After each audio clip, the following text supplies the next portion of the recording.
मैं नवीन शाह। एक बार फिर से स्वागत है आप लोगों का फोकस एकेडमी के ऑनलाइन प्लेटफॉर्म पे। जैसे कि आपको पता होगा कि हमने यहाँ पर उत्तराखंड के इतिहास को पढ़ना शुरू किया है।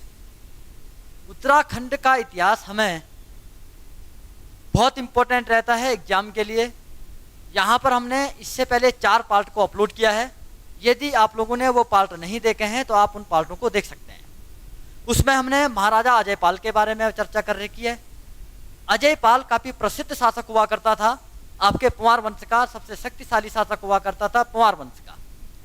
उससे पहले हमने राजा कनकपाल के बारे में जाना था, और जो पिछली क्लास थी उसमें हमने सहजपाल के बारे में और बलभद्र शाह के बारे में जानकारी प्राप्त की थी। नेक्स्ट आज की जो क्लास होगी उसमें बहुत ही इंपॉर्टेंट शासक के बारे में चर्चा करेंगे, जिनका नाम होगा महाराजा मानसा। उत्तराखंड में महाराजा मानसा ने शासन किया, क्या प्रमाण है? तो इसके 3 प्रमाण हैं जो आपको एग्जाम में पूछे जाते हैं और वो आपको याद रखने हैं। देखते हैं पहले प्रमाण को। देखिए, इसका जो पहला प्रमाण है आपका वो है 1608 ईस्वी का देवप्रयाग से मिला शिलालेख। देवप्रयाग शिलालेख 1608 ईस्वी का देवप्रयाग में जो शिलालेख मिला है उसमें जानकारी रहती है कि आपके महाराजा मानसा ने उत्तराखंड में शासन किया। दूसरा इसका प्रमाण है 1610 ईस्वी का देवप्रयाग शिलालेख। इसमें भी यह जानकारी मिलती है कि उत्तराखंड में 44वें नंबर का शासक हुआ करता था महाराजा मानसा।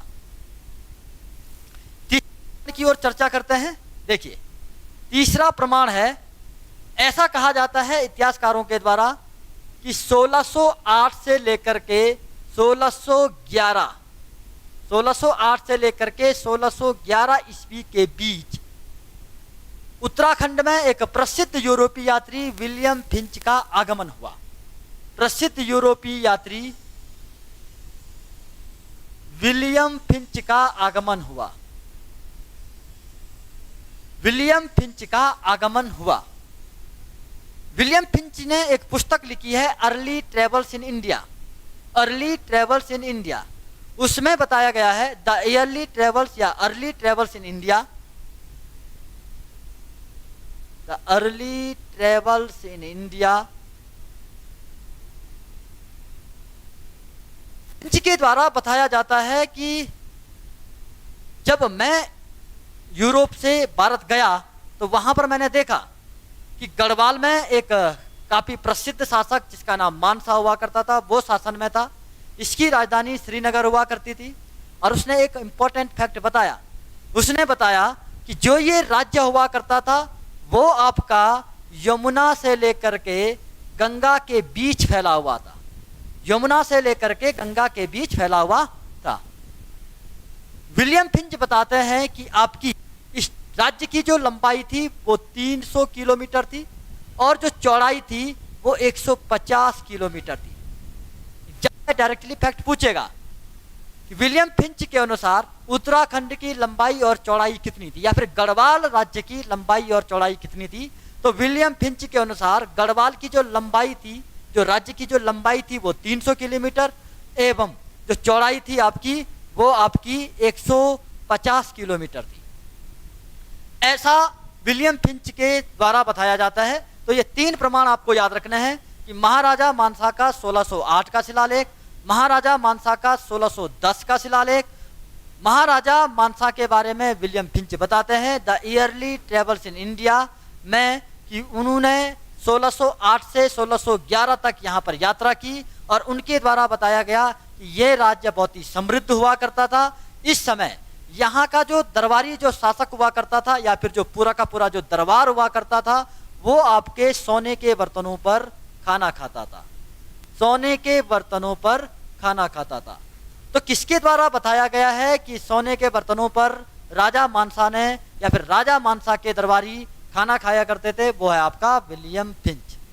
यहां तक की कंप्लीट बातें आपकी हो चुकी होंगी प्रमाणों के बारे में। अब आइए दूसरी बातों पे चर्चा करते हैं। देखिए, विलियम फिंच ने बताया कि हमारे उत्तराखंड में राजा मानसा एक समृद्ध राजा हुआ करते थे, अर्थात बहुत धनी राजा हुआ करते थे। जिनके पास सोने के बर्तन थे और वो सोने के बर्तनों में खाना परोसते थे। अब जैसे ही राजा मानसा आपके शासन में बैठेंगे, वैसे ही राजा मानसा कई जगहों से परेशान रहते हैं। इधर देखिए, पॉइंट आपको यहीं से निकल करके आएंगे एग्जाम में, फैक्ट आपके सारे के सारे। देखिए, इस प्रकार से आपका उत्तराखंड है। उत्तराखंड के गढ़वाल में राजा मानसा का शासनकाल चल रहा है। राजा मानसा का जैसे मानसावल गद्दी पर बैठते हैं, ऊपर से दापा से आक्रमण होने प्रारंभ होते हैं। और मैंने इससे पहले आपको पिछली वाली क्लास में राजा विजयपाल के बारे में बताया होगा। राजा विजयपाल पंवार वंश का वह शासक होगा जो सबसे पहले दापा को जीतने की कोशिश करेगा, या जो सबसे पहले दापा पर आक्रमण करेगा। लेकिन वो दापा या तिब्बत को या भोट देश को, इसको 3 नामों से जाना जाता है, दापा, तिब्बत, भोट देश। किन किन नामों से? दापा, तिब्बत या भोट देश। दापा, तिब्बत या भोट देश, इसको जीतने की कोशिश की थी राजा विजयपाल ने। किन्हीं कारणवश विजयपाल दापा को जीत नहीं पाया। उसके बाद मानसा के टाइम पर, मानसा ही सिद्ध आपके शासन में होंगे, सबसे पहले मानसा की चढ़ाई होगी दापा पर। मानसा सबसे पहले दापा जीतेंगे और दापा के काकता मोर, दापा के काकता मोर, काकता मोर दापा के शासक थे। उस शासक को पराजित करेंगे और इस शासक से 1.25 सेर स्वर्ण और 4 सिंगिया भेड़ वार्षिक कर के रूप में क्या करेंगे? लेंगे। काकता मोर को पराजित करेंगे राजा मानसा और उनसे वार्षिक कर के रूप में 4 सिंगिया भेड़ और आपका कुछ 1.25 सेर स्वर्ण लेंगे। इस प्रकार से उसका वार्षिक कर हुआ करता था। तो सबसे पहले दापा के किस शासक ने मानसा को वार्षिक कर के रूप में ये चीजें दी थी? उसका आंसर होगा काकता मोर। दूसरा, दापा के पास ही एक क्षेत्र पड़ता है झपराड़। झपराड़ के शासक से मानसा ने स्वर्ण कलश छीना और उस स्वर्ण कलश को राजा मानसा ने देवलगढ़ के मंदिर गौरजा देवी, देवलगढ़ के मंदिर गौरजा देवी में स्थापित किया। देवलगढ़ के मंदिर गौरजा देवी में स्थापित किया। जैसे कि आप लोगों को पता होगा कि मैंने अजय पाल के बारे में चर्चा की थी। हमने कहा था कि अजय पाल क्या करता है? देवलगढ़ को बसाएगा और देवलगढ़ को अपनी राजधानी बनाएगा 1512 ईस्वी में। वहां पर राजराजेश्वरी मंदिर की स्थापना करेगा। उसी के पास आपका गौरजा देवी का मंदिर है। तो वही आपका गौरजा देवी के मंदिर में आपका जो मानसा होगा वो इस स्वर्ण कलश को वहां स्थापित करेगा। तो दापा से या झपराड़ से आपके किस शासक के द्वारा वो स्वर्ण कलश उत्तराखंड लाया गया था? वो होगा महाराजा मानसा। महाराजा मानसा ने दापा को जीता और झपराड़ के शासक से स्वर्ण कलश छीना। इसके बाद घटना प्रारंभ करेंगे हम महाराजा मानसा और लक्ष्मी चंद के बारे में।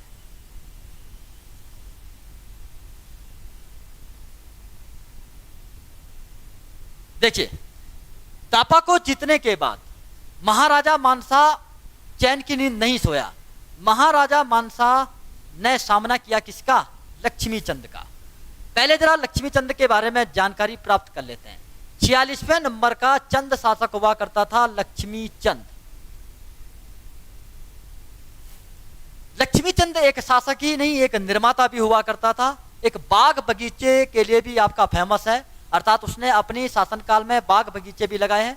हम बात कर रहे हैं कहाँ की?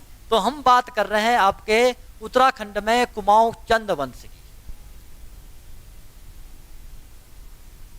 कुमाऊं चंद काल की उत्तराखंड में कुमाऊं वंश में आपके 46वें नंबर का शासक हुआ करता था राजा लक्ष्मी चंद। राजा लक्ष्मी चंद ने, ऐसा कहा जाता है कि लगातार 8 बार उत्तराखंड के गढ़वाल पर आक्रमण किया। 8 बार लगातार उत्तराखंड के गढ़वाल पर आक्रमण किया। जरा जानते हैं इन आक्रमणों के बारे में। देखिए, ऐसा कहा जाता है कि उसका लक्ष्मीचंद का लगातार गढ़वाल पर आक्रमण हुआ, लेकिन 7 आक्रमण वो जीत नहीं पाया।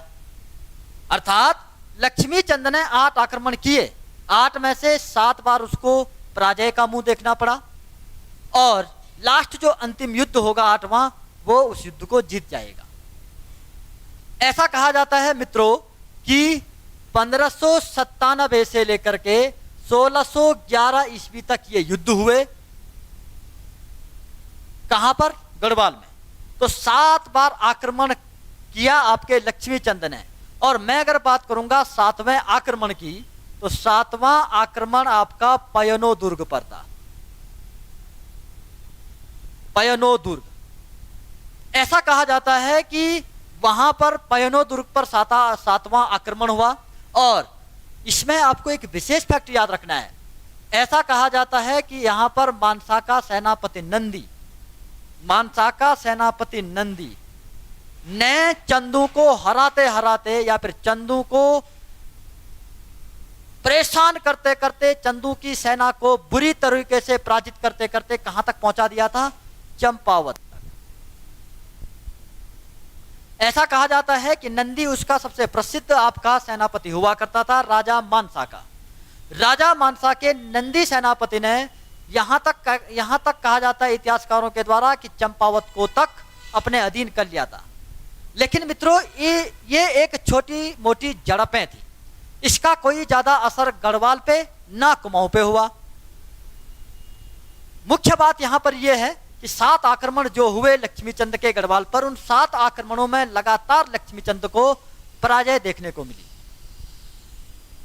7वें आक्रमण को आपको एग्जाम में पूछा जाएगा कि नंदी ने चंपावत को तक अपने अधीन कर लिया था, लेकिन इसका कोई खास असर नहीं पड़ा, न गढ़वाल पे न कुमाऊं पे। तो आइए जरा 8वें आक्रमण के बारे में चर्चा करते हैं। देखिए, जो 8वां आक्रमण हुआ, ऐसा कहा जाता है कि अब की बार लक्ष्मीचंद ने गढ़वाल विजय प्राप्त कर ली। अब की बार लक्ष्मीचंद ने गढ़वाल पर विजय प्राप्त कर ली, और इस बार मानसा का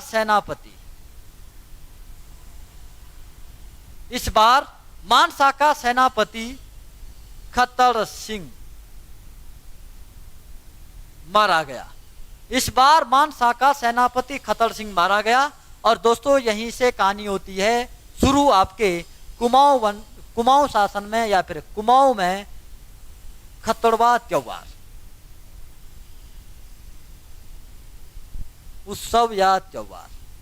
जैसे ही खतर सिंह की डेथ होती है, या फिर लक्ष्मीचंद जैसे ही खतर सिंह को पराजित कर लेते हैं, वैसे ही कुमाऊं की जनता अत्यधिक खुश होती है, और खुश होकर के अपने यहां पर सीधे खतड़वा उत्सव मनाने लगती है।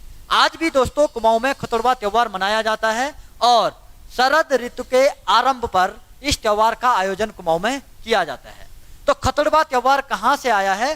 तो इधर लक्ष्मीचंद और मानसा के युद्ध में, लक्ष्मीचंद और मानसा के बीच जो 8 युद्ध हुए, इनसे हमें खतड़वा उत्सव के बारे में जानकारी मिलती है। ये थी लक्ष्मीचंद और मानसा के बारे में चर्चा। अभी एक पॉइंट आपको और ध्यान रखना है इसके बारे में, लक्ष्मीचंद के बारे में और मानसा के बारे में। बस इतना आप लोग इन पॉइंटों को याद रखें, यही आपके एग्जाम में पूछे जाएंगे। तीसरी एक आदमी के बारे में और चर्चा करेंगे, उसका नाम होगा जीतू बगड़वाल।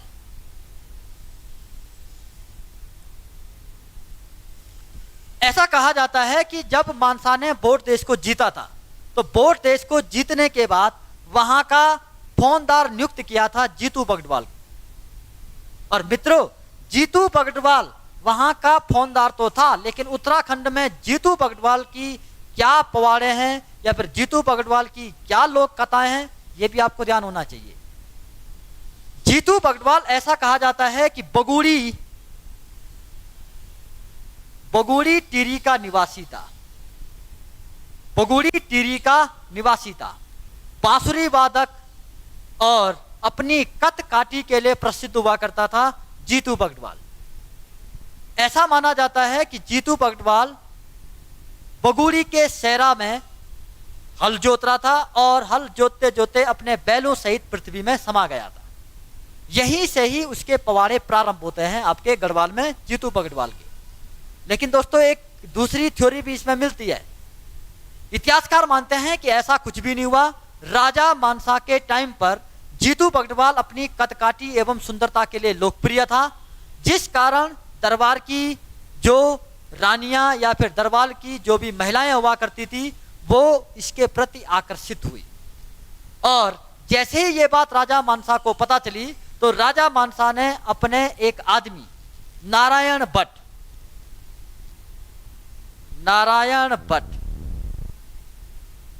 को आमंत्रित किया और नारायण भट्ट ने जीतू बगड़वाल का युद्ध शीतला की रेती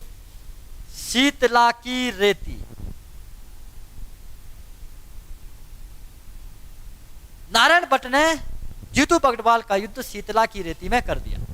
शीतला की रेती कहाँ स्थित है? तो श्रीनगर के पास टिहरी में आपका एक छोटा सा एरिया पड़ता है, शीतला की रेती। काफी इंपॉर्टेंट है आपका जीतू बगड़वाल। जीतू बगड़वाल के पिता का नाम गरीबा राय हुआ करता था, माता का नाम सुमेरु हुआ करता था।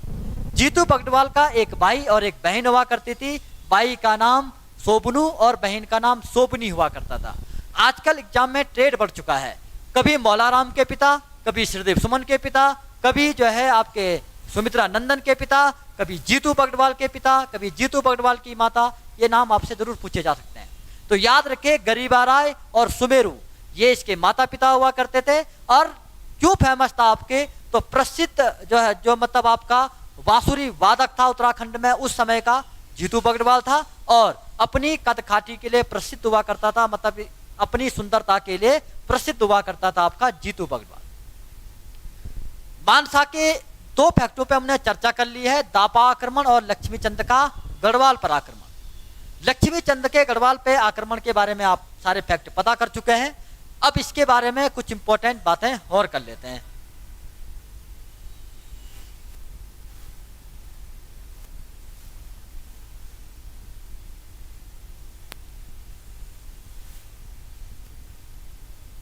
ऐसा कहा जाता है मित्रों कि मानसा के प्रसिद्ध दरबारी कवि हुआ करते थे भरत कवि। भरत कवि के द्वारा लिखी गई है मनोदय काव्य। मनोदय काव्य मानसा के प्रसिद्ध दरबारी कवि हुआ करते थे भरत कवि, जिन्होंने लिखी है मनोदय काव्य। और मनोदय काव्य में उन्होंने राजा मानसा के बारे में चर्चा की है। ऐसा कहा जाता है कि भरत कवि जहांगीर के दरबार में भी रहे थे और इसीलिए जहांगीर ने उनको ज्योतिष राय कहा था।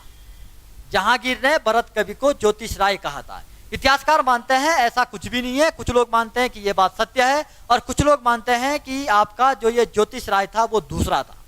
लेकिन आप एग्जाम की दृष्टि से याद रखें कि ये जहांगीर के शासन में भी रहे थे भरत कवि और इन्हीं को ही जहांगीर ने ज्योतिष राय की उपाधि दी थी।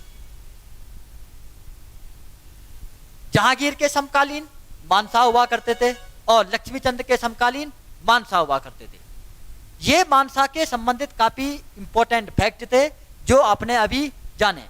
लक्ष्मीचंद का आक्रमण, दापा का आक्रमण और मनोदय काव्य में जो लिखा गया है आपके भरत कवि के द्वारा। एक पॉइंट आपको और ध्यान रखना है। इससे पहले हमने 37वें राजा अजयपाल को जाना। शिव प्रसाद डबराल, उत्तराखंड में शिव प्रसाद डबराल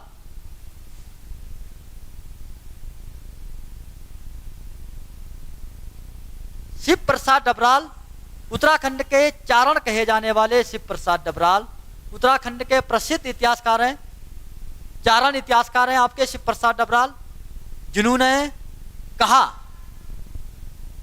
सबसे शक्तिशाली शासक अजयपाल और दूसरे नंबर का मानशाह था और इन्होंने कहा कि तीसरे नंबर का शक्तिशाली फतेह शाह था। काफी इंपॉर्टेंट फैक्ट है। शिव प्रसाद डबराल के अनुसार द्वितीय शक्तिशाली शासक का नाम बताइए, उसका नाम होगा मानसा। शिव प्रसाद डबराल के अनुसार प्रथम शक्तिशाली शासक का नाम बताइए, उसका नाम होगा राजा अजयपाल। इतनी बातें आपको कंप्लीट हो चुकी हैं राजा मानसा के बारे में। आगे हम चर्चा करेंगे नेक्स्ट पार्ट में राजा श्यामशाह के बारे में। अब श्यामशाह के बारे में आपको यहाँ से जो आपके पादरी होते हैं ईसाई धर्म के, उनका आगमन प्रारंभ होगा उत्तराखंड के गढ़वाल में। हालांकि पादरियों का आगमन पहले से था, लेकिन जो हमें जानकारी मिलती है वो श्यामशाह के शासनकाल से मिलती है। श्यामशाह काफी इंपॉर्टेंट होगा, उसको हम जानेंगे अगले पार्ट में। तो दोस्तों तब तक आप इस पार्ट के सभी फैक्टों को याद करिए। मिलते हैं आप लोगों से कल इसी टाइम पे, तब तक के लिए गुड नाइट।